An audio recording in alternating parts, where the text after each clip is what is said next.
I am ready. Serbisyong totoo ng GMA News. Kumustahin na natin ang magiging lagay ng panahon mula sa ating resident meteorologist na si Ginoong Nathaniel Cruz. Mang Tani. Rhea, asahan pa rin natin ang makulimlim na panahon na may mga pagulan dito sa malaking bahagi ng bansa. At dito nga sa Central Luzon, nakaranas ng ilang araw ng pagbaha ang ilang barangay dyan sa May Bataan. Nalubog sa baha ang mga bahay, eskwelahan at maging ang mga kalsada at palayan. At sa pinakuling tala ng mga otoridad ay aabot na sa mahigit 1,000 pamilya ang apektado ng baha.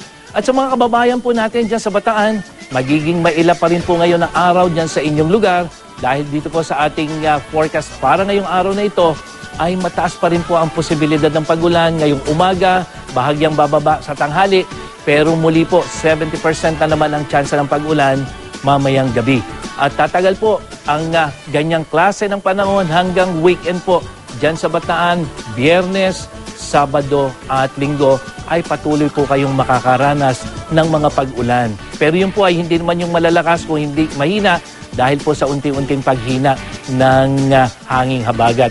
At sa ngayon nga po, binabantayan natin 2 low pressure area na nasa loob ng Philippine Area of Responsibility. Ang good news po, posibleng mawala o lumabas na sa bansa itong LPA na nasa may 220 kilometers northeast ng Basco, Batanes.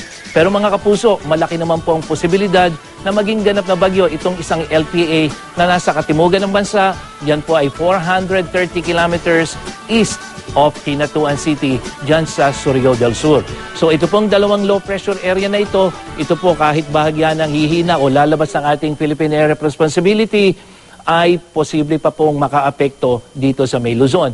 Pero ang mahalaga po itong isang low pressure area dito sa may east of Mindanao dahil posibleng makaapekto na po yan o nakakaapekto na lalong-lalo na dito sa may eastern sections of Visayas at Mindanao. So bukod po dyan sa 2 LPA na yan, patuloy pa rin pong umiiral ang southwest monsoon o habagat na siya naman magpapaulan dito sa malaking bahagi ng Luzon, lalong-lalo na po dito sa kanlurang bahagi. At narito naman po magiging lagay ng panahon para ngayong araw na ito sa Luzon.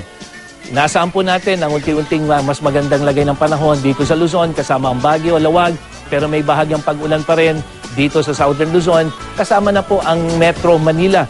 Kaya po dito sa Metro Manila sa umaga, medyo bahagya po na mayroong posibilidad ng pag-ulan pero pagdating ng tanghali hanggang gabi po yan, bahagyang tataas 50% at pagdating ng gabi 70% probability na magkakaroon tayo ng mga pag-ulan.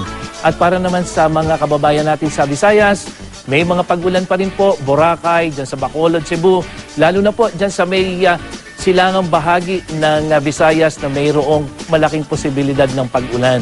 At dito sa Mindanao, magkakaroon din po ng mga pag-ulan, Davao, Kidapawan, hanggang dyan sa Cotabato, at dito po sa General Santos, may posibilidad po ng pag-ulan. Ito po ay isa epekto ng papalapit na low pressure area. Ano man ang panahon, magplano, magsiguro, makibalita sa GMA Weather. Ako po si Nathaniel Cruz para sa I Am Ready, serbisyong totoo ng GMA News.